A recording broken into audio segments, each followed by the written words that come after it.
Israel Lebanon border पर situation लगातार विस्फोटक होती जा रही है। लेबनान की तरफ से हिजबुल्लाह लगातार इजरायली इलाकों पर बम बरसा रहा है। ऐसी रिपोर्ट्स हैं कि लेबनान बड़े युद्ध की तैयारी में लगा है। लेबनान ने बॉर्डर एरिया से बड़ी संख्या में लोगों को हटाया है। लेबनान में 19,000 लोगों को शिफ्ट किया गया है। आज TV9 संवाददाता मनीष झा और camera person Amit Kumar Israel Lebanon border पर मौजूद थे। मनीष झा और अमित कुमार बॉर्डर पर इजराइल के आखिरी शहर मेतुल गए। यहां भी इजरायली सेना ने पूरी तैयारी कर रखी है। शहर खाली कराया गया है, लोगों को सुरक्षित जगहों पर भेजा गया है। मनीष झा ने इजराइल लेबनान सीमा से एक एक्सक्लूसिव रिपोर्ट भेजी है। आपको उनकी वो रिपोर्ट दिखाते हैं। मैं इस वक्त इजराइल लेबनान बॉर्डर के आखिरी पोस्ट पर हूं। यहां पर मैं इजराइल की सरजमी पर खड़ा हूं, लेकिन मेरे ठीक सामने 200 मीटर की दूरी पर लेबनान के इलाके हैं, लेबनान के लोगों के घर हैं और इस वक्त वो हिजबुल्लाह के पोस्ट बने हुए हैं। तो मैं अपने सामने में इस वक्त हिजबुल्लाह के पोस्ट को देख रहा हूँ। कई इनकम्प्लीट जो मल्टी स्टोरी बिल्डिंग है वो देख रहा हूँ। एक मस्जिद है बड़ी सी, वो मुझे दिखाई दे रही है और इसके अलावा लगभग 2 दर्जन के करीब घर हैं जिस पर अभी फिलहाल हिजबुल्लाह के लोग रह रहे हैं। वहाँ से लगातार इस तरफ जहाँ पे मैं खड़ा हूँ, यहाँ पर जो इजरायली सैनिकों के पोस्ट बने हुए हैं वहाँ पर लगातार अटैक किए जा रहे हैं। जो लोकेशन है आप देखिए, मनारा क्रीफ, मिनारा, किप्ता और मिसगांव एम, इस तरह के लोकेशंस हैं। ये छोटे छोटे यहाँ पर गांव जैसे बने हुए इलाके हैं। इन सबको भी खाली कराया गया है क्योंकि लगातार हिजबुल्लाह और IDF के बीच में जो जंग चल रही है। तो कुल मिलाकर हमास और इजराइल के बीच बंधक अब अहम कड़ी बन चुके हैं। हमास को एक डर यह भी है कि अगर उसने सभी बंधकों को एक साथ छोड़ दिया तो इजराइल तुरंत जमीनी हमले करेगा। इसीलिए हमास ने IDF को खामियाजा भुगतने की चेतावनी दी है। लेकिन इजराइल भी कम नहीं है। उसने हमास को जमीनी हमले से पहले सैन्य पावर का ट्रेलर दिखाया। हम पहले बता चुके हैं कि इजरायली फोर्स गाजा बॉर्डर पर कई दिनों से डटी हुई है। यहाँ सैकड़ों टैंक और बख्तरबंद गाड़ियां तैनात हैं। इनकी ये तस्वीरें अब बॉर्डर के बहुत पास से सामने आई। ऐसा लग रहा है मानो इजरायली सेना हमास पर बड़े हमले की फाइनल तैयारी कर चुकी है। वहीं इजरायल ने दूसरी ओर इस युद्ध को जीतने के लिए ब्रह्मास्त्र का इस्तेमाल शुरू किया है। आयरन स्टिंग ऐसा ही एक हथियार है। IDF ने हमास के ठिकानों पर इस गाइडेड मोर्टार से पिन पॉइंट अटैक किया और दावा है कि यह अचूक हथियार युद्ध की तस्वीर बदल सकता है।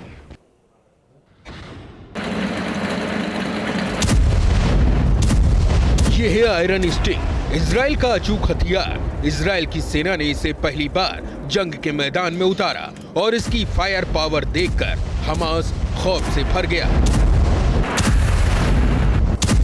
IDF ने दावा किया कि उसने इसी आयरन स्टिंग से गाजा में हमास के ठिकानों पर पिन पॉइंट अटैक किया। IDF की मैगलन ब्रिगेड ने इस अचूक हथियार से हमास के अहम ठिकाने तबाह किए। IDF ने बाद में आयरन स्टिंग से हमास के ठिकानों पर हमले का एक वीडियो भी जारी किया। इसके जरिए दिखाया गया कि निशाना कितना अचूक था और सबसे बड़ी बात, इस हमले में निर्दोष लोगों की जान भी नहीं जाने का दावा किया गया। असल में IDF के दावे के मुताबिक यही आयरन स्टिंग की सबसे बड़ी खासियत है। आमतौर पर मोर्टार गोली या मिसाइल की तरह सटीक निशाना नहीं लगा पाते, लेकिन आयरन स्टिंग की बात ही अलग है। ये 120 mm का लेजर और GPS गाइडेड मोर्टार है। 1 से 12 किलोमीटर तक की रेंज है, जो कि इसके एम्यूनेशन पर निर्भर होती है। जेरूशलम पोस्ट के मुताबिक ये दोहरी कंक्रीट की दीवार को भी ध्वस्त कर सकता है और nationalinterest.org के मुताबिक इसके हमले से जनहानि की आशंका भी ना के बराबर होती है। यहाँ खास बात यह कि आयरन स्टिंग को मैदानी इलाकों में और शहरी इलाकों में, यानी दोनों ही कन्वेंशनल वॉर और अर्बन वॉरफेयर के अंदर बहुत कारगर माना जाता है और खास तौर पर बंकरों में छुपे या फिर टनल्स में छुपे हमास के लिए तो एक काल साबित हो सकता है। 7 अक्टूबर से जब से इजरायल ने हमास पर हवाई हमले शुरू किए हैं, तब से आरोप लग रहे हैं कि इसकी चपेट में निर्दोष बच्चे, महिलाएं, बुजुर्ग भी बड़ी संख्या में आ रहे हैं। ऐसे में ये आयरन स्टिंग हथियार इजरायल को नरसंहार और मानवाधिकार उल्लंघन के आरोपों से भी बचा सकता है। और अगर आपको लगता है कि इजरायल का एकमात्र हथियार या एक बहुत बड़ा हथियार केवल आयरन स्टिंग है, तो ऐसा नहीं है। आयरन स्टिंग के अलावा भी इजराइल हर वो तैयारी कर रहा है जिससे टनल वॉरफेयर में हमास का मुकाबला किया जा सके।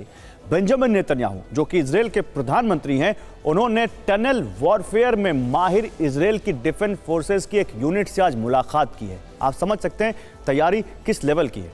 हालांकि आयरन स्टिंग की जिसकी हम बात कर रहे हैं उसके टारगेट पर हमास के ठिकाने हैं, लेकिन क्या सिर्फ उन्हें नष्ट करने से इजराइल का बदला पूरा हो जाएगा?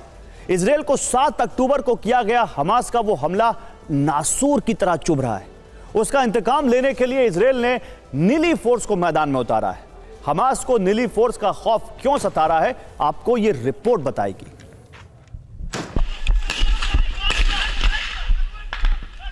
7 अक्टूबर को हमास का यह हमला इजराइल की ताकतवर मोसाद पर सबसे बड़ा धब्बा साबित हुआ। हमास ने दिन दहाड़े बीच सड़क निर्दोषों का खून बहाया और मोसाद को ऐसे खूनी प्लान का पहले से पता न चला। यह हमला सिर्फ मोसाद की नाकामी नहीं मानी गई, बल्कि दुनिया ने इसे इजराइल के आंतरिक सुरक्षा मामलों की जिम्मेदारी संभालने वाली इंटेलिजेंस एजेंसी शिन बेट की विफलता भी कहा। यही दाग लेकर इजराइल पिछले 18 दिन से जी रहा है, वो भी तिल तिल कर तड़पते हुए, क्योंकि इजराइल की नजर में बदला तो तभी पूरा होगा जब वो इस अटैक को अंजाम देने वाले सभी लड़ाकों को उनके किए की सजा नहीं दे देगा। लेकिन कैसे, ये जानने से पहले बताते हैं इजराइल को ये बदला पूरा करने के लिए किनकी तलाश है। असल में 7 अक्टूबर को इजराइल पर यह हमला हमास मिलिट्री विंग की कमांडो यूनिट नुखबा ब्रिगेड ने किया था। उसी के लगभग 2500 बंदूकधारियों ने विशाल रॉकेट बैराज के साए तले जमीन, आसमान और समंदर से इजराइल के 22 शहरों पर धावा बोला था। 1400 निर्दोष लोगों की जान ली थी और 224 नागरिकों को बंधक बनाया था। इजराइल ने अब इनके सफाई के लिए खतरनाक यूनिट का गठन किया है। इस यूनिट का नाम है नीली फोर्स, जिसका एक ही मकसद होगा नुखबा ब्रिगेड के इन 2500 लड़ाकों का खात्मा।